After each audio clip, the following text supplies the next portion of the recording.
Friends, நாளை March 16, 17 தேதிகளில் மக்களவையில் ஒரு புதிய சட்டம் இயற்றுறதுக்கான விவாதம் நடக்க இருக்குது. என்னென்னு பார்த்தீங்கன்னாக்கா, தொகுதி மறுவரை சட்டம்னு சொல்கிறாங்க.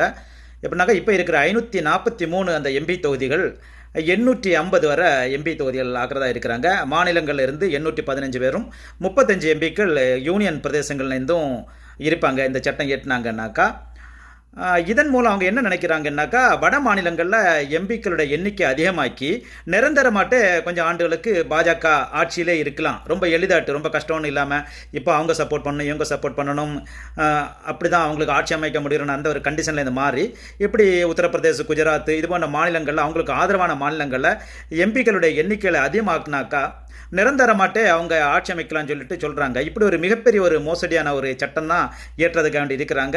இதை அரசியல் விமர்சகர்கள் எல்லாமே எதிர்த்துருக்கிறாங்க. அதே மாதிரி எல்லா எதிர்க்கட்சிகளும் இதை கடுமையாக எதிர்க்கிறாங்க. இன்றைக்கி டெல்லியில் வச்சு இந்த இந்தியா கூட்டணியுடைய கூட்டம் நடந்தது. எல்லா கட்சிகளோட எம்பிக்களும் கலந்து கொண்டாங்க. அவங்க இதை நாளைக்கு கண்டிப்பாக ரொம்ப கடுமையாக எதிர்க்கிறதாட்டு இருக்கிறாங்க. தமிழக முதல்வர் ஸ்டாலின் அவர்களும் நேற்று ஒரு அறிக்கை விடுத்திருந்தார். ரொம்ப கடுமையாக சாடி இருந்தார் இந்த அறிக்கையில். எப்படின்னாக்கா, இது தென் மாநிலங்களுக்கு மிகப்பெரிய அடின்னு சொல்கிறாரு இந்த சட்டம் இயற்றதன் மூலம்.